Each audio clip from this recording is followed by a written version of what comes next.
Hi friends, ಎಲ್ಲರೂ ಹೇಗಿದ್ದೀರಾ? ನಾನಂತೂ ಸೂಪರ್ ಆಗಿದ್ದೀನಿ. Welcome back to my channel Sandhya vlogs.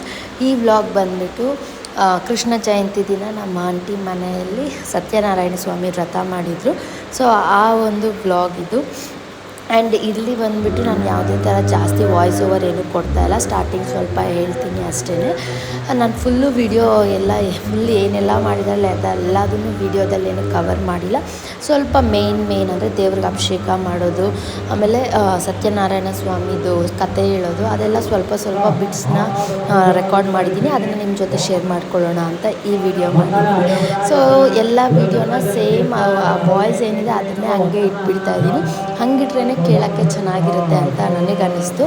ಅದಕ್ಕೆ ತುಂಬ ಚೆನ್ನಾಗಾಯಿತು. ಪೂಜೆ ಅಂತೂ ತುಂಬ ಚೆನ್ನಾಗಿತ್ತು. ನಮಗಂತೂ ಸಮಾಧಾನ ಆಯಿತು. ಫಸ್ಟ್ ಟೈಮ್ ನಾನು ಫಸ್ಟಿಂದ ಲಾಸ್ಟ್ವರೆಗೂ ಪೂಜೆಯಲ್ಲಿದ್ದಿದ್ದು, ಹಾಗಾಗಿ ನನಗೆ ತುಂಬ ಇಷ್ಟ ಆಯಿತು. ಸೇಮ್ ಆ ವಾಯ್ಸ್ ಹಂಗೆ ಇಡ್ತೀನಿ, ನೋಡ್ಕೊಂಬಂದ್ಬಿಡಿ ಫ್ರೆಂಡ್ಸ್ ವಿಡಿಯೋ ಎಲ್ಲ.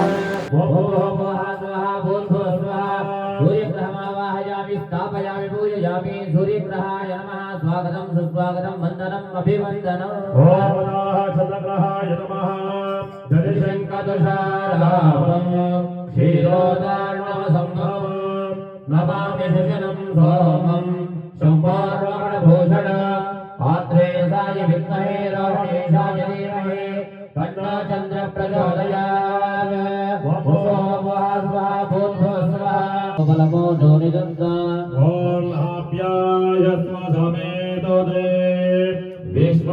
विश्वदस्तामरस्त्रिया भावाराजस्य संगरे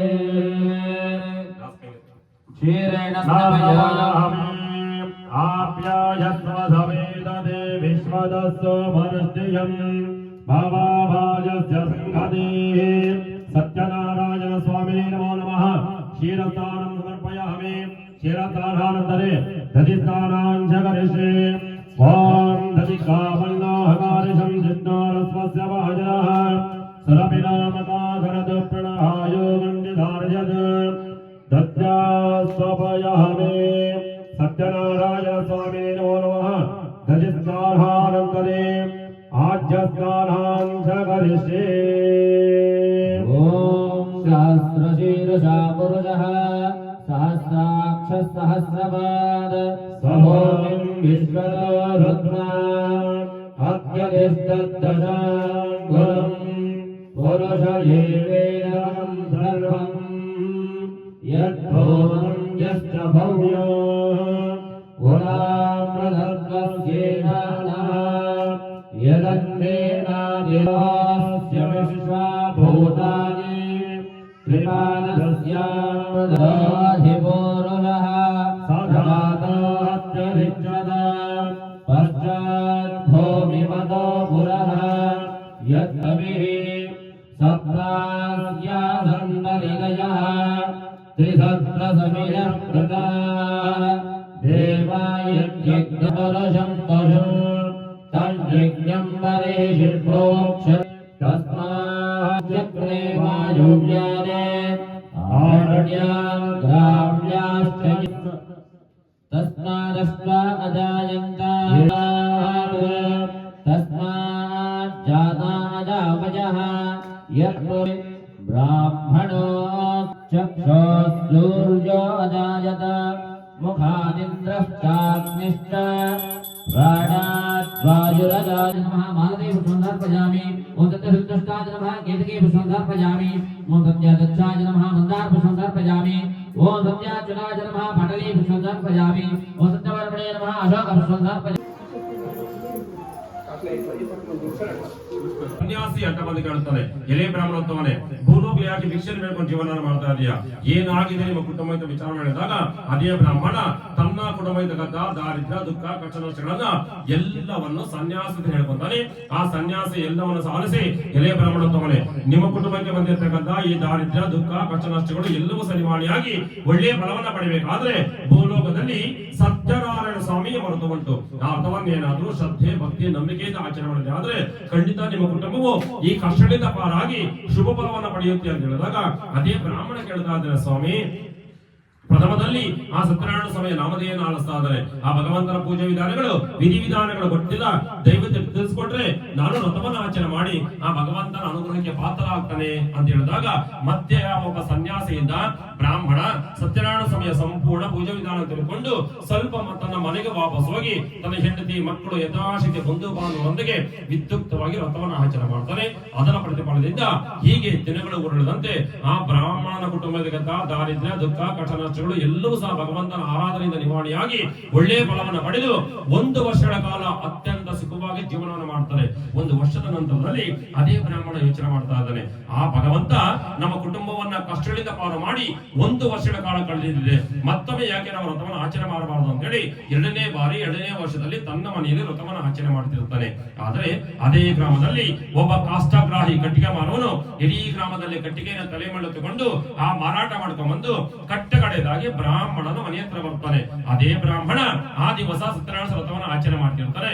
ಈ ಕಟ್ಟಿಗೆ ಮಾರುವುದನ್ನು ನೋಡಿ ಯಾರೋ ಬ್ರಾಹ್ಮಣ ತನ್ನ ಮನೆಯಲ್ಲಿ ಯಾವುದೋ ಪೂಜೆ ಮಾಡ್ತಿದ್ದಾರೆ, ನಾನು ಸಹ ಹೋಗಿ ಭಾಗಿಯಾಗೋಣ ಅಂತೇಳಿ ತಲೆ ಮೇಲೆ ಅವರೆಯನ್ನ ಹೊರಗಡೆ ಎಳಸಿ ಒಳಗಡೆ ಪೂಜೆಗೆ ಭಾಗಿಯಾಗಿ ಪೂಜೆಯನ್ನು ಸಂಪೂರ್ಣ ಆದ ಮೇಲೆ ವಿಶೇಷವಾಗಿರ್ತಕ್ಕಂಥ ಪೂಜೆ ಇದೆಯಲ್ವಾ ಅನ್ನೋ ವಿಚಾರದಿಂದ ಆ ಬ್ರಾಹ್ಮಣನ ಕೇಳುತ್ತಾನೆ, ಎಲೆ ಬ್ರಾಹ್ಮಣೋತ್ತಮನೇ, ತಮ್ಮ ಮನೆಯಲ್ಲಿ ಮಾಡುವ ವ್ರತ ಯಾವುದು, ಇದನ್ನು ಆಚರಣೆ ಮಾಡಿದ್ರೆ ಯಾವ ಫಲ ಹೊಂದಬಹುದು, ದಯವಿಟ್ಟು ನನಗೆ ತಿಳಿಸ್ಕೊಡಿ ಅಂತ ಹೇಳ್ಕೊಂಡಾಗ ಅದೇ ಬ್ರಾಹ್ಮಣ ಕಾಷ್ಟಾಗ್ರಾಹಿ ಕಟ್ಟಿಗೆ ಮಾರವನಿಗೆ ಭಗವಂತನ ಪ್ರಸಾದವನ್ನು ಕೊಟ್ಟು ಹೇಳುತ್ತಾನೆ, ಎಲೆ ಕಾಷ್ಟಾಗ್ರಾಹಿಯೇ, ಕಟ್ಟಿಗೆ ಮಾರವನೇ, ಇದು ಭೂಲೋಕದಲ್ಲಿ ವಿಶೇಷ ಫಲವನ್ನ ಶೀಘ್ರದಲ್ಲಿ ಕೊಡ್ತಕ್ಕಂಥ ಶ್ರೀ ರಮಾ ಸಮೇತನಾದ ಸತ್ಯನಾರಾಯಣ ಸ್ವಾಮಿ ವ್ರತವು. ವ್ರತಾನುಗ್ರಹ ದಶೆಯಿಂದ ನಮ್ಮ ಕುಟುಂಬಕ್ಕೆ 1 ವರ್ಷಗಳ ಹಿಂದೆ ಇರ್ತಕ್ಕಂಥ ದಾರಿದ್ರ್ಯ, ದುಃಖ, ಕಷ್ಟ, ನಷ್ಟಗಳು ಎಲ್ಲವನ್ನೂ ಭಗವಂತ ನಿವಾರಣೆ ಮಾಡಿಸಿ 1 ವರ್ಷದಿಂದ ಅತ್ಯಂತ ಸುಖವಾಗಿ ಜೀವನವನ್ನು ಮಾಡ್ತಾ ಇದೀವಿ ಅಂತ ಹೇಳಿದಾಗ ಅದೇ ಒಬ್ಬ ಕಾಷ್ಟಗ್ರಾಹಿ ತನ್ನ ಸಮಸ್ಯೆ ಹೇಳ್ಕೊಂತಾನೆ, ಸ್ವಾಮಿ ನಾನು ಸಹ ಬೆಳಿಗ್ಗೆಯಿಂದ ಸಂಜೆವರೆಗೂ ಎಷ್ಟೇ ಒಂದು ಕಟ್ಟಿಗೆ ಮಾರಾಟ ಮಾಡಿದ್ರು ಆ ಮಾರಾಟ ಬಂದಾಣದಿಂದ ನಮ್ಮ ಕುಟುಂಬದ ಪೋಷಣೆ ಸಹ ತುಂಬಾ ಕಷ್ಟಮಯವಾಗಿದೆ. ಆ ಭಗವಂತನ ಆರಾಧನೆಯಿಂದ ನಮಗೂ ಒಳ್ಳೆ ಕಾಲ ಬರುವುದಾದ್ರೆ, ನಮ್ಮ ದಾರಿದ್ರ್ಯವು ನಿವಾರಣೆ ಆಗುವುದಾದ್ರೆ ನಾವು ವ್ರತವನ್ನು ಆಚರಣೆ ಮಾಡ್ತೇವೆ. ತಾವು ಬ್ರಾಹ್ಮಣರು ನಮ್ಮ ಮನೆಗೆ 1 ಬಾರಿ ಆಗಮಿಸಿ ನಮ್ಮ ಮನೆ ಸಹ ವ್ರತವನ್ನು ಆಚರಣೆ ಮಾಡಿಕೊಂಡಿದ್ದೇವೆ ಅನ್ಕೊಂಡಾಗ ಅದೇ ಬ್ರಾಹ್ಮಣ ಆ ಕಟ್ಟಿಗೆ ಮನೆಗೆ ಹೋಗಿ ಅಲ್ಲಿಯೂ ಸಹ ಸತ್ಯನಾರಾಯಣ ವ್ರತವನ್ನು ಆಚರಣೆ ಮಾಡಿಕೊಟ್ಟು ಅವರ ಕುಟುಂಬ ಸಹ ಶ್ರೇಯಸ್ಸನ್ನು ಕೊಡ್ತಾರೆ.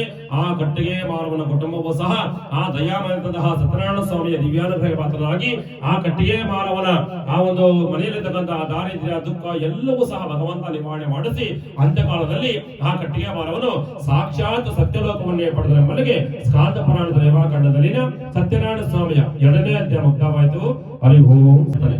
ಆತನು ಜಿತೇಂದ್ರಿಯಾಗಿಯೂ ಸತ್ಯವಾದಿಯಾಗಿಯೂ ಒಳ್ಳೆ ಬುದ್ಧಿಶಾಲ ಆತನು ತನ್ನ ಹೆಂಡತಿ ಭದ್ರಶೀಲ ಎಂಬ ಪತ್ನಿಯೊಂದಿಗೆ ಒಂದು ಸರಿಯೂ ನದಿ ತೀರದಲ್ಲಿ, ಸರಿಯೂ ನದಿ ಎಲ್ಲಿದೆ ಅಂತ ಎಲ್ಲೋ ಗೊತ್ತಿದೆಯಲ್ವಾ, ಅಯೋಧ್ಯ ಇರ್ತಕ್ಕಂಥದ್ದೇ ಸರಿಯೂ ನದಿ ದಡದಲ್ಲಿ.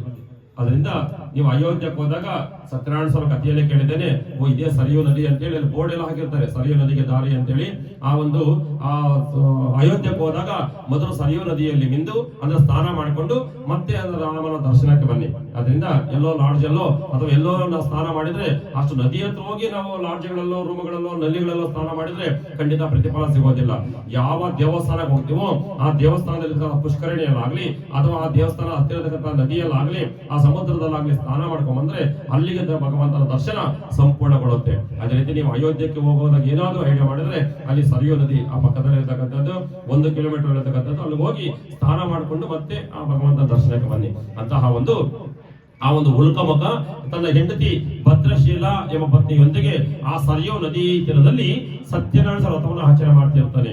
ಆದರೆ ಅದೇ ದಾರಿಯಲ್ಲಿ ಒಬ್ಬ ವ್ಯಾಪಾರಿ ವ್ಯಾಪಾರಕ್ಕೋಸ್ಕರ ನದಿ ತೀರಕ್ಕೆ ಬಂದಾಗ ಆ ನದಿ ತೀರದ ಪಕ್ಕದಲ್ಲಿ ರಾಜ ಮತ್ತು ರಾಣಿ ಮಾರುತ ವ್ರತವನ್ನು ನೋಡಿ ಯಾರು ರಾಜ ದಂಪತಿಗಳು ಈ ನದಿ ತೀರದಲ್ಲಿ ಯಾವ್ದು ವ್ರತ ಆಚರಣೆ ಮಾಡ್ತಿದ್ದಾರೆ, ನಾನು ಸಹ ಹೋಗಿ ಭಾಗಿಯಾಗೋಣ ಅಂತೇಳಿ ಆ ವ್ಯಾಪಾರಿ ಬಂದಿರ್ತಕ್ಕಂಥದ್ದು ವ್ಯಾಪಾರಕ್ಕೆ. ಆದ್ರೆ ಭಗವಂತನ ವಿಶೇಷ ಆರಾಧನೆಯನ್ನು ನೋಡಿ ವ್ಯಾಪಾರವನ್ನ ಸಂಪೂರ್ಣ ಮರೆತು ಹೋಗ್ತಾನೆ. ಆ ಮರೆತು ಹೋಗಿ ಮತ್ತೆ ರಾಜ ಮತ್ತು ರಾಣಿ ಹತ್ರ ಹೋದಾಗ ಅವರಿಬ್ಬರು ಸಂಪೂರ್ಣವಾಗಿ ಪೂಜೆಯನ್ನು ಮಗ್ನಾಗಿರುತ್ತದೆ. ಏನು ಕಿಂಚಿತ್ ತೊಂದರೆ ಕೊಡದೆ ಪೂಜೆ ಸಂಪೂರ್ಣ ಆಗುವವರೆಗೂ ಅಲ್ಲಿ ಇದ್ದು ಆ ಭಗವಂತನಿಗೆ ಹರಿಸಿಕೊಂಡು ಆ ರಾಜ ಕೊಟ್ಟಿರ್ತಕ್ಕಂಥ ಪ್ರಸಾದವನ್ನ ಸ್ವೀಕಾರ ಮಾಡಿ ಕೇಳ್ತಾನೆ, ಎಲೆ ರಾಜನೇ, ಧರ್ಮಪತ್ನಿಯುಕ್ತನಾಗಿ ನದಿ ತೀರದಲ್ಲಿ ಮಾಡುವ ವ್ರತ ಯಾವುದು, ಇದನ್ನು ಆಚರಣೆ ಮಾಡಿದ್ರೆ ಯಾವ ಫಲವನ್ನು ಹೊಂದಬಹುದು, ನೀವು ಯಾವ ಪ್ರತಿಫಲಕ್ಕಾಗಿ ಈ ನದಿ ತೀರದಲ್ಲಿ ವ್ರತವನ್ನು ಆಚರಣೆ ಮಾಡ್ತಿದ್ದೀರಾ, ದಯವಿಟ್ಟು ನನಗೂ ತಿಳಿಸ್ಕೊಡಿ ಅಂತ ಬೇಡ್ಕೊಂಡಾಗ ಆ ರಾಜ ವ್ಯಾಪಾರಕ್ಕೆ ಹೇಳ್ತಾನೆ, ಎಲೆ ವ್ಯಾಪಾರಿಗೆ ಇದು ಭೂಲೋಕದಲ್ಲಿ ವಿಶೇಷ ಫಲವನ್ನ ಶೀಘ್ರದಲ್ಲಿ ಕೊಡ್ತಕ್ಕಂತ ಶ್ರೀ ಲಕ್ಷ್ಮೀ ಸಮೇತನಾದ ಸತ್ಯನಾರಾಯಣ ಸ್ವಾಮಿ ರಥವು. ನಾನು ಸುಮಾರು ವರ್ಷಗಳ ಹಿಂದೆ ಸಂತಾನ ಫಲ ಭಾಗ್ಯ ಇರಲಿಲ್ಲ. ಆ ಭಗವಂತನ ಹರಕೆಯಿಂದ ನಮ್ಮ ಕುಟುಂಬಕ್ಕೆ ಸಂತಾನ ಉಂಟಾಗಿ ಈಗ ಆ ಸಂತಾನದ ಹರಕೆಯನ್ನು ತೀರಿಸ್ತಾ ಇದ್ದೇನೆ ಅಂತ ಹೇಳಿದಾಗ ಆ ವ್ಯಾಪಾರವೂ ಸಹ ಅದೇ ಸಮಸ್ಯೆ ಆಗಿರುತ್ತೆ. ಸ್ವಾಮಿ, ನಾವು ಸಹ ಮದುವೆಯಾಗಿ 15-20 ವರ್ಷ ಕಳೆದಿದೆ. ಅಂದಿನವರೆಗೂ ನಮಗೂ ಸಂತಾನ ಬರ ಭಾಗ್ಯ ಇಲ್ಲ.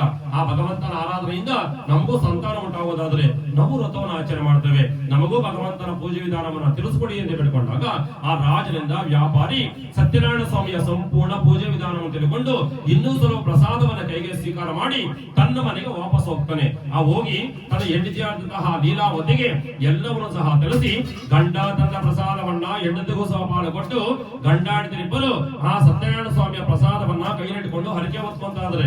ಯಾವ ರೀತಿ ಅಂದ್ರೆ, ಯಾವಾಗ ಸತ್ಯನಾರಾಯಣ ಸ್ವಾಮಿಯ ಪ್ರಸಾದದ ಅನುಗ್ರಹದಿಂದ ನಮ್ಮ ಕುಟುಂಬಕ್ಕೆ ಸಂತಾನ ಉಂಟಾಗುವುದು ಹಾಗೆ ನಾವು ವ್ರತವನ್ನು ಆಚರಣೆ ಮಾಡ್ತೇವೆ ಅಂತ ಹೇಳಿ ಆ ದಂಪತಿಯವರು ಹರಕೆ ಹೊತ್ಕೊಂತಾರೆ. ಅವರ ಹೊತ್ತ ಹರಕೆಯ ಸುದಿನ ಸುವೇಳೆ ಸುಲಗ್ನ ಹೇಗಿತ್ತು ಏನು ತಟ್ಟನೆ ಭಗವಂತನ ಪಾದಾರವಿಂದಕ್ಕೆ ಆ ದಂಪತಿಯವರ ಹರಕೆ ಸಲ್ಲಿಸಿ ವೈಕುಂಠಾಧಿಪತಿ ಲಕ್ಷ್ಮೀನಾರಾಯಣರಿಬ್ಬರು ಎಲೆ ದಂಪತಿಗಳೇ, ನಿಮ್ಮ ಕುಟುಂಬಕ್ಕೆ ಅತಿ ಶೀಘ್ರದಲ್ಲಿ ಒಂದು ಒಳ್ಳೆಯ ಸುಖ ಸಂತಾನ ಉಂಟಾಗಲಿ ಅಂತ ಹೇಳಿ ಅವರ ಭಕ್ತಿ ಶ್ರದ್ಧೆ ನಂಬಿಕೆಗೂ ಅನುಗುಣವಾಗಿ ಅವರಿಗೆ ಸಂತಾನ ಫಲವನ್ನ ಭಗವಂತ ಕೊಡ್ತಾನೆ. ಇನ್ನೇನು 1, 2, 3, 4, 9 ತಿಂಗಳು ಕಳೆದ ನಂತರದಲ್ಲಿ ಆಕೆ ಗರ್ಭವತಿಯಾಗಿ ಆ ಒಂದು ಹೆಣ್ಣು ಮಗು ಜನನ ನೀಡುತ್ತಾರೆ. ಸುಮಾರು 15-20 ವರ್ಷಗಳಿಂದ ಸಂತಾನವಿಲ್ಲದ ಆ ಒಂದು ಮನೆಯಲ್ಲಿ ಒಂದು ಸುಮಾರು 20 ವರ್ಷ ನಂತರದಲ್ಲಿ ಒಂದು ಹೆಣ್ಣು ಮಗು ಜನನವಾಗಿದೆ. ಆ ವ್ಯಾಪಾರ ಕುಟುಂಬಕ್ಕೆ ಸಂತೋಷಕ್ಕೆ ಸಂಭ್ರಮ ಆ ಒಂದು ವಿಶೇಷವಾಗಿ ಇರಬೇಕಾದ್ರೆ ಆ ಒಂದು ಸಂಭ್ರಮೋತ್ಸವದಲ್ಲಿ ಆ ಒಂದು ವ್ಯಾಪಾರ ಆಗಿರ್ತಕ್ಕಂಥವನು ಆ ಹಿಂದೆ ಹೊತ್ತ ಹರಕೆಯನ್ನು ಮರ್ತೋಗಿರ್ತಾನೆ. ಆ ಮರ್ತೋಗ್ಬೇಕಾದ್ರೆ ತನ್ನ ಹೆಂಡತಿ ನೆನಪು ಮಾಡ್ತಾ ಇದ್ದಾರೆ, ಸ್ವಾಮಿ ನಮಗೆ 15-20 ವರ್ಷಗಳಿಂದ ಸಂತಾನವೇ ಇರಲಿಲ್ಲ. ಆ ಸತ್ಯನಾರಾಯಣ ಸ್ವಾಮಿ ಅನುಗ್ರಹದಿಂದ ನಮ್ಮ ಕುಟುಂಬಕ್ಕೆ ಸಂತಾನ ಉಂಟಾಗಿದೆ. ದಯವಿಟ್ಟು ಬನ್ನಿ ನಾವು ಹಿಂದೆ ಹೊತ್ತ ಹರಕೆಯನ್ನು ತೀರಿಸೋಣ ಅಂತ ಹೇಳಿದಾಗ ಆಗ ತನ್ನ ಗಂಡ ಹೇಳ್ತಾನೆ, ಇಲ್ಲಿ ಪ್ರೇಳೆ ಸತ್ಯನಾರಾಯಣ ಸ್ವಾಮಿ ವ್ರತವನ್ನು ಮಾಡಬೇಕಾದ್ರೆ ತುಂಬಾ ಒಂದು ಶುಚಿಯಾಗಿರಬೇಕು, ಯಾವುದೇ ಒಂದು ಅಶುಚಿ ಉಂಟಾಗಬಾರದು. ಈಗ ಮಗು ಜನನವಾಗಿದೆ, ಇದರ ಅಶೌಚ ನಿವಾರಣೆ ಬೇಕಾದ್ರೆ ಕನಿಷ್ಠ ಪಕ್ಷ 11-12 ದಿವಸವಾದ್ರೆ ಕಳೆಯೋಣ. ಮುಂದೊಂದು ದಿವಸ ಮಗಳಿಗೆ ವಿವಾಹ ಒಂದು ನಾಮಕರಣ ಸಮಯ ಬರುತ್ತಲ್ವಾ, ಆ ನಾಮಕರಣ ಮಹೋತ್ಸವದಲ್ಲಿ ಖಂಡಿತ ವ್ರತವನ್ನು ಆಚರಣೆ ಮಾಡೋಣ. ಈಗ ಅದಕ್ಕೆ ಸರಿಯಾದ ಸಮಯವಲ್ಲ ಅಂತೇಳಿ ಅದನ್ನ ನಾಮಕರಣ ಮಹೋತ್ಸವಕ್ಕೆ ಮುಂದುವರ್ತಾನೆ. ಇನ್ನೇನು ಆ ಮಗು ಜನನವಾಗಿ ಸ್ವಲ್ಪ ವೃದ್ಧಿಯನ್ನು ಪಡೆದಾಗ ನಾಮಕರಣ ಸಮಯ ಬಂದಿದೆ. ನಾಮಕರಣ ಮಹೋತ್ಸವಕ್ಕೆ ಅತ್ರಿ, ಭೃಗು, ಕುಸ್ತ, ವಶಿಷ್ಠ, ಗೌತಮ, ಕಾಶ್ಯಪ, ಅಂಗೀರಸ ಸಪ್ತಋಷಿಗಳನ್ನು ಕರೆಸಿ ತನ್ನ ಮಗಳಿಗೆ ಅತ್ಯಂತ ಅದ್ದೂರಿಯಾಗಿ ಕಲಾವತಿ ಅಂತ ನಾಮಕರಣ ಮಾಡ್ತಾರೆ. ನಾಮಕರಣ ಎಲ್ಲವೂ ನಿರ್ವಿಘ್ನವಾಗಿ ಸಂಪೂರ್ಣಗೊಂಡರು. ಆ ಹಿಂದೆ ಹೊತ್ತ ಹರಕೆಯನ್ನ ವ್ಯಾಪಾರಿ ಮರೆತೋಗಿರಬೇಕಾದ್ರೆ ತನ್ನ ಹೆಂಡತಿ ಮತ್ತೊಮ್ಮೆ ನೆನಪು ಮಾಡ್ತಾ ಇದ್ದಾಳೆ, ಸ್ವಾಮಿ ಈಗ ಜನನವಾದಗಳು ವ್ರತವನ್ನು ಆಚರಣೆ ಮಾಡಲಿಲ್ಲ, ನಾಮಕರಣ ಸಮಯದಲ್ಲಿ ಮಾಡ್ತೀವಿ ಅಂತ ಹೇಳಿದ್ರೆ ಈಗ ನಾಮಕರಣವು ನಿರ್ವಿಘ್ನ ಸಂಪೂರ್ಣಗೊಂಡಿದೆ, ಈಗನಾದ್ರೂ ನಾವು ಹಿಂದೆ ಹೊತ್ತ ಹರಕೆಯನ್ನು ತೀರಿಸೋಣ, ದಯವಿಟ್ಟು ಬನ್ನಿ ಅಂತ ಹೇಳಿದಾಗ ಆಗಲು ತನ್ನ ಗಂಡ ಹೇಳ್ತಾನೆ, ಇಲ್ಲೇ ಪ್ರೇಳೆ ನನ್ನ ಮಗಳು ಜನನವಾದ ಸಂದರ್ಭದಲ್ಲಿ ಸಪ್ತಋಷಿಗಳ ಸಮೇತರಾಗಿ ಸಾವಿರಾರು ಸಂಖ್ಯೆಯಲ್ಲಿ ಬಂಧು ಬಾಂಧವರು ವ್ಯಾಪಾರ ಸ್ನೇಹಿತರು ಎಲ್ಲರೂ ಸಹ ಬಂದಿದ್ದಾರೆ. ಅವರ ಊಟೋಪಚಾರವನ್ನ ಅವರ ಕ್ಷೇಮ ಸಮಾಚಾರವನ್ನ ನಾವು ವಿಚಾರದೆ ನಾವು ಏಕಾಂತಕ ರಥಕ್ಕೆ ಕೂತ್ಕೊಂಡ್ರೆ ಬಂದಿರ್ತಕ್ಕಂಥ ಬಂಧುಗಳನ್ನು ವಿಚಾರಿಸಲಾರು, ಅತಿಥಿಗಳನ್ನು ಸತ್ಕರಿಸಲಾರು. ಅದಕ್ಕೋಸ್ಕರವಾಗಿ ನನ್ನ ಮಗಳ ನಾಮಕರಣ ಮಹೋತ್ಸವದಲ್ಲಿ ಬಂದಿರ್ತಕ್ಕಂಥ ಅತಿಥಿಗಳನ್ನ ಸತ್ಕರಿಸೋಣ. ಮುಂದೊಂದು ದಿವಸ ಮಗಳಿಗೆ ವಿವಾಹ ಸಮಯ ಬರುತ್ತಲ್ವಾ, ಆ ಮದುವೆಯ ಸಂದರ್ಭದಲ್ಲಿ ಖಂಡಿತ ವ್ರತವನ್ನು ಆಚರಣೆ ಮಾಡೋಣ. ಈಗ ಅದರ ವಿಷಯ ಬೇಡ ಅಂತೇಳಿ ಅದನ್ನ ವಿವಾಹ ಮಹೋತ್ಸವಕ್ಕೆ ಮುಂದೂಡುತ್ತದೆ. ಇನ್ನೇನು ಆ ಮಗು ಕಲಾವತಿ ಅಂತ ನಾಮಕರಣಗೊಂಡು ದಿನೇ ದಿನೇ ಬೆಳೀತಾ ಬೆಳೀತಾ ಬೆಳೀತಾ 16 ವರ್ಷ ಕಾಲ ಕಳೆದು ಹೋಗುತ್ತೆ. ಬೆಳೆದು ನಿಂತಿರ್ತಕ್ಕಂಥ ತನ್ನ ಮಗಳನ್ನ ನೋಡಿ, ಓ ನನ್ನ ಮಗಳು ಮದುವೆ ವಯಸ್ಸಿಗೆ ಬಂದಿದ್ದಾಳೆ, ಆಕೆಗೆ ಸರಿಯಾದ ವರನನ್ನ ಹುಡುಕಿ ವಿವಾಹ ಮಾಡ್ಬೇಕಂತ ಹೇಳಿ ಕನ್ಯಾ ನಿಶ್ಚಯ ಮಾಡಿಕೊಂಡು 4 ಆಚಾರನ ಕರೀತಾರೆ. ಎಲೆಯ ಆಚಾರರೇ 4 ದಿಕ್ಕುಗಳು ಹೋಗಿ ಯಾವ ದಿಕ್ಕಿನಲ್ಲಿ ಒಂದು ಒಳ್ಳೆ ವರ ಯಾರು ಸಿಗ್ತಾನೋ ಆತನನ್ನ ಕರೆದುಕೊಂಡು ಬನ್ನಿ, ನನ್ನ ಮಗಳನ್ನ ಮದುವೆ ಮಾಡಿಕೊಡ್ಬೇಕು ಆಜ್ಞಾಪನೆ ಮಾಡಿದಾಗ ಆ 4 ಆಚಾರ್ಯರು ದಿವ್ಯಾಂಗ ಪಾಲಕರಾಗಿ ಪೂರ್ವ, ಪಶ್ಚಿಮ, ದಕ್ಷಿಣ, ಉತ್ತರ ದಿಕ್ಕಿನ ಒಬ್ಬೊಬ್ಬರು ಹೋದಾಗ ಅತಿ ಶೀಘ್ರವಾಗಿ ಉತ್ತರ ದಿಕ್ಕಿನಲ್ಲಿರ್ತಕ್ಕಂಥ ಮನೋಹರವಾದ ಕಾಂಚನ ಎಂಬ ಪಟ್ಟಣ ಇರುತ್ತೆ. ಆ ಪಟ್ಟಣದಿಂದ ಒಂದು ಅನುರೂಪನಾದ ವರನನ್ನು ರೂಪ ಮಾಡ್ತಾರೆ. ಆ ವರನಿಗೆ ತನ್ನ ಮಗಳನ್ನು ಮದುವೆ ಮಾಡಿಕೊಡ್ತಾನೆ. ಆ ಮದುವೆ ಮಾಡಿ ಕೊಟ್ಟಾಗಲೂ ಸಹ ಧನವದದಿಂದ ವರ್ತಕ ಆಗಲೂ ವ್ರತವನ್ನ ಆಚರಣೆ ಮಾಡೋದಿಲ್ಲ. ಮತ್ತೊಮ್ಮೆ ತನ್ನ ಹೆಂಡತಿ ನೆನಪು ಮಾಡ್ತಾ ಇದ್ದಾಳೆ, ಸ್ವಾಮಿ 16 ವರ್ಷಗಳಿಂದ ಸತ್ಯನಾರಾಯಣ ಸ್ವಾಮಿಯ ಹರಕೆಯನ್ನ ಮುಂದೂಡ್ಕೊಂಡು ಬರ್ತಾನೆ ಇದ್ದೀವಿ, ಮಗಳ ಮದುವೆಯ ಸಮಯದಲ್ಲಿ ಮಾಡ್ತೀವಿ ಅಂತ ಹೇಳಿದ್ರಿ, ಈಗ ಮದುವೆಯೇ ನಿರ್ವಿಘ್ನ ಸಂಪೂರ್ಣಗೊಂಡಿದೆ, ನಮ್ಮ ಹೊಸ ಅಳಿಯ ಮತ್ತು ಮಗಳನ್ನೇ ಕೊಳ್ಳಿಸಿ ಅವ್ರ ಮುಖಾಂತರ ಅದು ನಾವು ಹರಕೆಯನ್ನು ತೀರಿಸೋಣ, ದಯವಿಟ್ಟು ಬನ್ನಿ ಅಂತ ಹೇಳಿದಾಗ ಆಗಲೂ ತನ್ನ ಗಂಡ ಹೇಳ್ತಾನೆ, ಎಲೆ ಪ್ರೇಳೆ ನನ್ನ ವ್ಯಾಪಾರಕ್ಕಂತ ಹೋಗಿ 16 ವರ್ಷ ಕಾಲ ಕಳೆದು ಹೋಗಿದೆ. ನನ್ನ ಮಗಳು ಜನನವಾಗಿದ್ದೆ, ನಾನು ವ್ಯಾಪಾರಕ್ಕೆ ಹೊರಡಲೇ ಇಲ್ಲ. ಅದರಿಂದ ಇಲ್ಲಿವರೆಗೂ ಏನೇನು ಸಂಪತ್ತನ್ನ, ವಜ್ರ ಉಡುರಿಯನ್ನ, ಹಣಕಾಸನ್ನ ಸಂಪಾದನೆ ಮಾಡಿದ್ನೋ ಎಲ್ಲವನ್ನು ನನ್ನ ಮಗಳ ಮದುವೆಗೆ ನಾನು ಖರ್ಚು ಮಾಡಿದ್ದೇನೆ. ಇನ್ನು ಮನೆಯಲ್ಲಿ ಪೂಜೆ ಪುರಸ್ಕಾರಗಳು, ವ್ರತ ನಿಯಮನಿಷ್ಠೆಗಳಂತೆ ಮನೆಯಲ್ಲಿ ಕಾಲ ಕಳೆದ್ರೆ ನಾನು ವ್ಯಾಪಾರದ ಗತಿ ಏನಾಗಬಾರದು. ಅದಕ್ಕೋಸ್ಕರವಾಗಿ ನಾನು ಮತ್ತು ನನಗೆ ವ್ಯಾಪಾರಕ್ಕೆ ಹೋಗಿ ಅಲ್ಲಿ ವಿಶೇಷ ಹಣವನ್ನು ಗಳಿಸಿ ಮತ್ತೊಮ್ಮೆ ನಮ್ಮ ದೇಶಕ್ಕೆ ವಾಪಸ್ ಬಂದಾಗ ಆಗ ನೆನಪು ಮಾಡು, ಖಂಡಿತ ಹರಕೆಯನ್ನು ತೀರಿಸೋಣ ಅಂತೇಳಿ ತನ್ನ ಹೆಂಡತಿಗೆ ಇದೇ ರೀತಿ ನೆಪ ಹೇಳಿ ಅಲ್ಲಿಗೆ ವ್ರತವನ್ನ ನಿಲ್ಲಿಸ್ತಾನೆ. ಯಾವಾಗ ಭಗವಂತನ ಆ ಒಂದು ಪ್ರತಿಫಲದಿಂದ ಸಂತಾನದ ಹರಕೆಯನ್ನ ಪಡೆದು ಇವರು ವ್ರತವನ್ನ ಮಾಡದೆ ಬಾಕಿ ಇಟ್ಟರು, ಅದೇ ಕಾರಣಕ್ಕೆ ವೈಕುಂಠಾಧಿಪತಿ ಮಹಾವಿಷ್ಣುವಿನ ಕೋಪ ಬಂದು, ಎಲೆ ವ್ಯಾಪಾರ ಕುಟುಂಬವೇ, 15-20 ವರ್ಷಗಳಿಂದ ನಿಮ್ಮ ಕುಟುಂಬಕ್ಕೆ ಸಂತಾನವೇ ಇರಲಿಲ್ಲ, ನನ್ನ ಹರಕೆಯನ್ನು ಒತ್ತಿದ್ರಿ ಅಂತ ಒಂದೇ ಒಂದು ಕಾರಣಕ್ಕೆ ನೀವಂತ ಹರಕೆಯಲ್ಲಿ ಶ್ರದ್ಧೆ, ಭಕ್ತಿ, ನಂಬಿಕೆಗೆ ಅನುಗುಣವಾಗಿ ನಿಮಗೆ 15 ತಿಂಗಳಲ್ಲಿ ಸಂತಾನ ಫಲವನ್ನು ಸಹ ನೀಡಿದ್ದೇವೆ. ಆ ಸಂತಾನದ ಹರಕೆಯನ್ನ ತೀರಿಸಿದ್ರೆ ಯಾವಾಗ ಅದನ್ನ ಬಾಕಿ ಇಟ್ಟಿದ್ರು, ಅದೇ ಕಾರಣಕ್ಕೆ ಭೂಲೋಕದಲ್ಲಿ ಯಾವುದೇ ಮನುಷ್ಯನು ಸಹಿಸಲು ಅಶಕ್ಯವಾದ ಬಹು ದುಃಖ, ಕಷ್ಟ, ನಷ್ಟಗಳು ನಿಮ್ಮ ಕುಟುಂಬಕ್ಕೆ ಉಂಟಾಗಲಿ ಅಂತೇಳಿ ಆ ಭಗವಂತ ವ್ಯಾಪಾರ ಕುಟುಂಬಕ್ಕೆ ಕಷ್ಟ ನಷ್ಟಗಳ ಅನುಗುಣವಾಗಿ ಅವರಿಗೆ ಶಾಪಿರ್ತಕ್ಕಂಥ ರಾಜದ್ರವ್ಯವನ್ನ ಅವರ ಹಿಂದೆ ಗೊತ್ತಿಲ್ಲದಂತೆ ಅಲ್ಲೇ ಇಟ್ಟು ತಕ್ಷಣ ಮಾಯ ಆಗ್ತಾರೆ ಆ ಕಳ್ಳರು. ಮಾಯ ಆದಾಗ ರಾಜಭಟರು, ಸೈನಿಕರು ಇವರನ್ನ ಹಿಂಬಾಲಿಸಿಕೊಂಡು ಇವರ ಹತ್ರ ಬಂದಾಗ ಆ ಅಳಿಯ ಮತ್ತು ಮಾವನ ಹಿಂದೆ ರಾಜದ್ರವ್ಯ ಇರುತ್ತೆ, ಕತ್ತ ಹಣ ಇರುತ್ತೆ. ಆ ಇದ್ದಾಗ ಇವರೇ ನಿಮ್ಮದ ಕಳ್ಳರು, ಮತ್ಯಾರು ಇಲ್ಲ, ಕಳ್ಳರು ಸಿಕ್ಕಿದ್ರು ಅಂತ ಸಂತೋಷಗೊಂಡು ಸಕಲ ಆ ಒಂದು ತನ್ನ ಕೈಗಳಿಗೆ ಕಾಲಗಳಿಗೆ ಸಂಕೋಲೆಗಳನ್ನು ತೊಡಸಿ ಮಹಾ ಕಷ್ಟವಾದ ಕಾರಾಗೃಹಕ್ಕೆ ಇವರನ್ನ ಹಾಕ್ತಾರೆ. ನೋಡಿ, ಏನು ತಪ್ಪು ಮಾಡಿದವರೆಗೆ ಭಗವಂತನ ಶಾಪ ಒಂದು ಸಾರಿ ಭಕ್ತರ ಮೇಲೆ ಬಿದ್ದಾಗ ಆ ಶಾಪದ ಪ್ರತಿಫಲ ಯಾರಿಂದ, ಯಾವ ಕಡೆಯಿಂದ, ಎಲ್ಲಿಂದ, ಹೇಗೆ ಬರುತ್ತೋ ಗೊತ್ತಿಲ್ಲ. ಆದ್ರೆ ಈ ಒಂದು ಅಳಿ ಮತ್ತು ವ್ಯಾಪಾರಿ ಕಳತನೇನೆ ಮಾಡಿಲ್ಲ. ಆ ರತ್ನಾಸುರಕ್ಕೆ ಬಂದಿದ್ದಕ್ಕಂಥ ವ್ಯಾಪಾರಕ್ಕೆ ಇವರು ಸ್ವಲ್ಪ ವಿಷಾಣಿ ಪಡಿತಾ ಇದ್ರು. ಆದ್ರೆ ಭಗವಂತನ ಶಾಪಗ್ರಸ್ತ ಆಗಿದ್ದ ಈ ಒಂದು ಕುಟುಂಬಕ್ಕೆ ಯಾರೋ ಮಾಡಿದ ಕಳತನ ಆರೋಪ ಈ ಅಳಿಯ ಮತ್ತು ಮಾವನ ಮೇಲೆ ಬಂದು ಮಹಾ ಕಷ್ಟವಾದ ಕಾರಾಗೃಹ ಅನುಭವಿಸಬೇಕಾದ್ರೆ ತನ್ನ ಮನೆಯಲ್ಲಿ ತಾಯಿ ಮತ್ತು ಮಗಳು ಅಂದ್ರೆ ಕಲಾವತಿ ಮತ್ತು ಲೀಲಾವತಿ, ಆ ತಾಯಿ ಮತ್ತು ಮಗಳ ಮನೆಯ ಸಂಪತ್ತು, ದವಸ ಧಾನ್ಯ ಎಲ್ಲವೂ ಸಹ ಕಳ್ಳಕಾಕರಿಂದ ದರೋಡೆಯಾಗಿ ಆ ತಾಯಿ ಮತ್ತು ಮಗಳಿಗೆ ತಿನ್ನಲು ಆಹಾರವಿಲ್ಲದೆ ಬೀದಿಗೆ ಬಂದು ಭಿಕ್ಷೆನ ಬಿಡುವ ಪರಿಸ್ಥಿತಿ ಬಂದಿದೆಯಂತೆ. ಹೀಗಿರ್ಬೇಕಾದ್ರೆ ತನ್ನ ಮಗಳಾದಂತಹ ಕಲಾವತಿ ಹೊಟ್ಟೆ ಹಸಿವು ತಾಳಲಾರದೆ ಇವತ್ತೇನಾದ್ರೂ ಮಾಡಿ ಸ್ವಲ್ಪವಾದ್ರೂ ನಾನು ಭಿಕ್ಷೆನ ಬೇಡಲೇಬೇಕು ಅಂತೇಳಿ ಬೀದಿಗೆ ಬರ್ತಾಳೆ. ಆದ್ರೆ ಆ ಭಗವಂತನ ಶಾಪದಿಂದ ಆಕೆಗೆ ಒಂದೊತ್ತು ಊಟಕ್ಕೂ ಪರದಾಡುವಂತಾಗಿ ಅವನಿಗೆ ಸ್ವಲ್ಪವೂ ಭಿಕ್ಷೆಯನ್ನ ಕೊಡದೇ ಇರಬೇಕಾದ್ರೆ ಅದೇ ಗ್ರಾಮದಲ್ಲಿ ಇನ್ನೂ ಸ್ವಲ್ಪ ದೂರ ಹೋಗೋಣ ಅಂತೇಳಿ ಸ್ವಲ್ಪ ಮುಂದೆ ಸರಿತಾಳೆ. ಆ ಹೋದಾಗ ಅಲ್ಲಿ ಒಬ್ಬ ಬ್ರಾಹ್ಮಣನ ಕುಟುಂಬ ಇದೇ ರೀತಿ ಸತ್ಯನಾರಾಯಣ ವ್ರತವನ್ನು ಆಚರಣೆ ಮಾಡ್ತಾರಂತೆ. ಹೀಗಿರಬೇಕಾದ್ರೆ ಆಕೆ ಯೋಚನೆ ಮಾಡ್ತಾಳೆ, ಅಯ್ಯೋ ಯಾರು ನನಗೆ ಭಿಕ್ಷೆಯನ್ನ ಕೊಡ್ಲಿಲ್ವಲ್ಲ, ಒಂದು ಪೂಜೆ ಮಾಡ್ತಿದ್ದಾರೆ, ಅಲ್ಲಿ ಹೋದಾಗ ಪ್ರಸಾದನಾದ ಕೊಟ್ಟೆ ಕೊಡ್ತಾರ ಅನ್ನೋ ನಂಬಿಕೆಯಿಂದ ಆಕೆ ಆ ಬ್ರಾಹ್ಮಣ ಮನೆಗೆ ಪ್ರವೇಶ ಮಾಡ್ತಾಳೆ. ಆ ಪೂಜೆಯೆಲ್ಲ ಸಂಪೂರ್ಣ ಆದ ಮೇಲೆ ಎಲ್ಲರಿಗೂ ಕೊಟ್ಟಿರೋ ರೀತಿಯಲ್ಲಿ ಈಗಗೂ ಭಗವಂತನ ಪ್ರಸಾದ ಸಿಗುತ್ತೆ. ಆ ಸಿಕ್ಕಾಗ ಇದು ಯಾವ ಪೂಜೆ, ಯಾವ ವ್ರತ ಅಂತ ಒಂದು ಬ್ರಾಹ್ಮಣನ ತಿಳ್ಕೊಂಡು ಇನ್ನೂ ಸ್ವಲ್ಪ ಪ್ರಸಾದವನ್ನು ನಮ್ಮ ತಾಯಿಗೂ ಸ್ವಲ್ಪ ಪ್ರಸಾದ ಕೊಡಿ ಅಂತೇಳಿ ಆ ತಾಯಿಗೂ ಪ್ರಸಾದ ಸ್ವೀಕಾರ ಮಾಡಿ ಹಾಗೆ ಮನೆಗೆ ವಾಪಸ್ ಬಂದು ತನ್ನ ತಾಯಿಯಂತಹ ಲೀಲಾವತಿಗೆ, ಅಮ್ಮ ನಾನು ಈ ದಿವಸ ಸತ್ಯನಾರಾಯಣ ಸ್ವಾಮಿ ಪೂಜೆಗೆ ಹೋಗಿ ಅಲ್ಲಿ ಪ್ರಸಾದ ತಂದಿದ್ದೇನೆ, ಸ್ವೀಕಾರ ಮಾಡಿ ಅಂತ ಕೊಟ್ಟಾಗ ಆಗ ತಾಯಿ ಹೇಳ್ತಾ ಇದ್ದಾರೆ, ಎಲೆ ಮಗಳೇ, ನೀವು ಜನನವಾಗಿದ್ದೇ ಸತ್ಯನಾರಾಯಣ ಸ್ವಾಮಿ ಅನುಗ್ರಹದಿಂದ.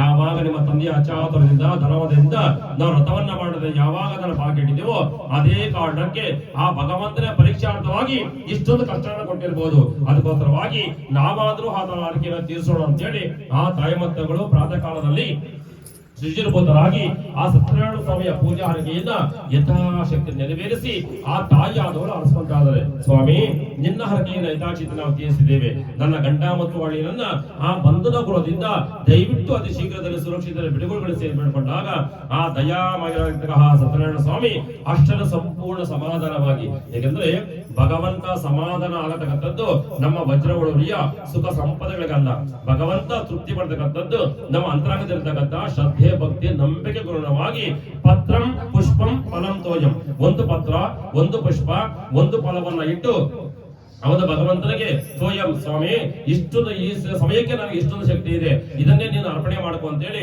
ಆ ಒಂದು ಪತ್ರ, ಒಂದು ಪುಷ್ಪ, ಒಂದು ಫಲವನ್ನ ಭಗವಂತ ಅರ್ಪಣೆ ಮಾಡಿದ್ರೆ ಸಾಕು, ಆ ಭಗವಂತ ವಿಶೇಷ ಅನುಗ್ರಹವನ್ನ ನಮಗೆ ಕಾಣಿಸ್ತಾನೆ. ಅಂತಹ ಒಂದು ಭಗವಂತ ಆ ಒಂದು ತನ್ನ ಮನೆಯಲ್ಲಿ ಆ ಒಂದು ತಾಯಿ ಮತ್ತು ಮಗಳು ವ್ರತವನ್ನ ಮಾಡಿ ಆ ತಾಯಿಯಾದ ಅನಿಸ್ಕೊಂತಾದ್ರೆ ಸ್ವಾಮಿ ನಿನ್ನ ಆರ್ಕೆಯನ್ನು ಯಥಾಶಕ್ತಿ ನೆರವೇರಿಸಿದ್ದೇವೆ, ನನ್ನ ಗಂಡ ಮತ್ತು ಒಳ್ಳಿನನ್ನ ದಯವಿಟ್ಟು ಶೀಘ್ರದಲ್ಲಿ ಬಿಡುಗಡೆಗೊಳಿಸಿ ಎಂದು ಬೇಡ್ಕೊಂಡಾಗ ಆ ದಯಾಮಯ ಸತ್ಯನಾರಾಯಣ ಸ್ವಾಮಿ ಅಷ್ಟದ ಸಂಪೂರ್ಣ ಸಮಾಧಾನವಾಗಿ ಹೇಗೋ ನನ್ನ ಹರಕೆಯ ಕುಟುಂಬವು ಸ್ಮರಣೆಯೊಂದಿಗೆ ನೆನೆಸಿಕೊಳ್ತಲ್ಲ ಅನ್ನೋ ಒಂದು ಸಮಾಧಾನದಿಂದ ಆ ಭಗವಂತ ಅದೇ ರಾತ್ರಿ ಆ ಚಂದ್ರಕೇತು ರಾಜನ ಕನಸಿನಲ್ಲಿ ಆ ಹೋಗಿ ಹೇಳ್ತಾ ಇದ್ದಾನೆ, ಎಲೆ ರಾಜನೇ, ನೀನು ಸುಮಾರು ವರ್ಷಗಳ ಹಿಂದೆ ಒಂದು ಕಳ್ಳತನ ಎಂಬ ಆರೋಪದಲ್ಲಿ ಅಳಿಯ ಮತ್ತು ಮಾವನನ್ನ ಬಂಧನಗೊಳಿಸಿದೀಯಾ. ಅವರು ಅಪರಾಧಿಗಳಲ್ಲ, ನಿರಪರಾಧಿಗಳು, ನನ್ನ ದೈವ ಭಕ್ತರು. ಯಾವುದೋ ಒಂದು ಕಾರಣಕ್ಕಾಗಿ ನಾನೇ ಅವರಿಗೆ ಇಷ್ಟೊಂದು ಕಷ್ಟನ ಕೊಟ್ಟಿದ್ದೇನೆ. ಈಗ ನನ್ನ ಶಾಪದಿಂದ ವಿಮೋಚನೆ ಆಗುವ ಕಾಲ ಆ ಕುಟುಂಬಕ್ಕೆ ಬಂದೊದಗಿದೆ. ಅದಕ್ಕೋಸ್ಕರವಾಗಿ ಅವರನ್ನೇನಾದ್ರೂ ಮಾಡಿ ನೀನು ಬೆಳಗಿನ ಜಾವ ಬಿಡುಗಡೆ ಮಾಡದಿದ್ದರೆ ನಿನ್ನ ರಾಜ್ಯ ದದಾಪದ ಸಮೇತರಾಗಿ ನಿನ್ನನ್ನು ಖಂಡಿತ ನಾಶ ಮಾಡ್ತಾರೆ ಅಂತ ಹೇಳಿ ಆ ಭಗವಂತ ರಾಜನಿಗೆ ಕನಸಿನಲ್ಲಿ ಭಯವನ್ನು ಹುಟ್ಟಿಸಿದ್ದಾನೆ. ಆ ರಾಜ ಭಯಗೊಂಡು ಪ್ರಾತಃ ಕಾಲದಲ್ಲಿ ಸಭಾ ಜನರಿಗೆ ರಾತ್ರಿ ಬಂದಿರತಕ್ಕಂಥ ಕನಸಿನ ವೃತ್ತಾಂತವನ್ನ ತಿಳಿಸಿ ಆ ಅಳಿಯ ಮತ್ತು ಮಾವನನ್ನ ಸಕಲ ಸಂಕೋಲಗಳೊಂದಿಗೆ ಬಿಡುಗಡೆಗೊಳಿಸಿ ಆ ಒಂದು ಕಷ್ಟಮಯವಾದ ಕಾರಾಗೃಹದಿಂದ ಬಿಡುಗಡೆಗೊಳಿಸಿ ಹೇಳ್ತಾ ಇದ್ದಾನೆ, ಎಲೆ ವ್ಯಾಪಾರಗಳೇ, ನೀವೆಲ್ಲೋ ದೈವ ಶಾಪದಿಂದ ಇಷ್ಟು ವರ್ಷ ನಿಮ್ಮ ಕುಟುಂಬ ಸಮೇತರಾಗಿ ಅತ್ಯಂತ ದುಃಖವನ್ನ ಕಷ್ಟವನ್ನ ಪಟ್ಟಿದ್ದೀರಿ. ಈಗ ಆ ಭಗವಂತನ ಶಾಪದಿಂದ ವಿಮೋಚನೆ ಆಗುವ ಕಾಲ ಬಂದೊದಗಿದೆ. ಅದಕ್ಕೋಸ್ಕರವಾಗಿ ನೀವು ಬಿಡುಗಡೆ ಆಗ್ತಾ ಇದ್ದೀರಿ. ಆ ಒಂದು ಸಮಯದಲ್ಲಿ ಯಾವುದೋ ಒಂದು ಭಗವಂತನ ಹರಕೆಯನ್ನ ಹೊರತು ಅದನ್ನ ಮರೆತು ಹೋಗಿದ್ದೀರಿ, ಹರಕೆಯನ್ನು ನೀವು ತೀರಿಸದೇ ಇದ್ದೀರಿ. ಅದಕ್ಕೋಸ್ಕರವಾಗಿ ಆ ಭಗವಂತ ನಿಮಗೆ ಇಷ್ಟೊಂದು ಕಷ್ಟವನ್ನು ಕೊಟ್ಟಿರಬಹುದು.